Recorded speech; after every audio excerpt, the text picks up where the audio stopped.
Jemele Hill, a journalist who used to be on ESPN and now has her own podcast called Unbothered, decided to write a book and then release it in October of this year. The name of the book is called Uphill. Now, I wondered if she knew that she would actually have an uphill battle selling the books when she wrote it, because a news source called Outkick said that she sold about 5,000 copies of the book so far, which they have deemed it to be an epic fail, and said that I guess nobody wanted to read the book. Now, this is one of the reasons that was cited why the book is an epic fail. Jemele Hill does not appeal to the average American. She caters to elites, self-proclaimed victims, and the wing of the population who demand white people continue to atone for their ancestors.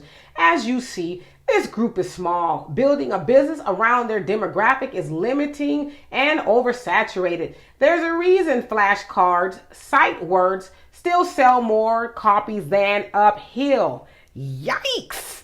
That's pretty scathing, right? So now, to talk about this demographic, of course, this particular publication is talking about that of black people. I guess we are a small demographic, and of course, we do want white people and their ancestors to atone for what they did via reparations and all that. However, I guess I don't necessarily see Jemele Hill like that. Now, the book is, I guess, talking about her life and facing racism in America, but I don't necessarily see Jemele like that. I tend to see her as a little bit more on the black man hating bandwagon more than her being woke, because even though she's married to a black man, she seems to take the opportunities to try to jump on every bandwagon that seems to dislike black men. So I don't know. Maybe she's just talking about her own experiences as a black woman in America and being, facing racism. Again, I don't know, because I didn't read the book. Maybe if I did, it would help her sales or whatever.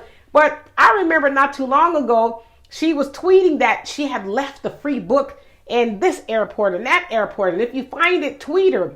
And so now it makes sense. It's like, oh, you couldn't sell the books, so they had to give them away. But 5,000 copies, Jemele?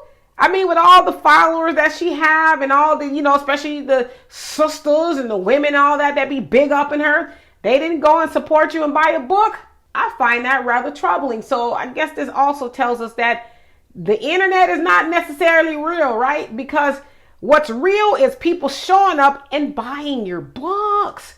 That's real. And so I don't know if I necessarily feel sorry for Jemele. I don't like to gloat about people not doing so well, but I think it should be a wake-up moment for her, in that you might need to start catering to your own people a little bit more, because them white folks might pat you on the back of your head every now and again, but they ain't gonna support nothing you're doing. So stop talking bad about black men, bring it all home to black people, and maybe we'll support you. I don't know. Y'all tell me. And for more insightful commentary, please subscribe to this channel and my channel, The Demetra Kaye Show, here on YouTube. Peace.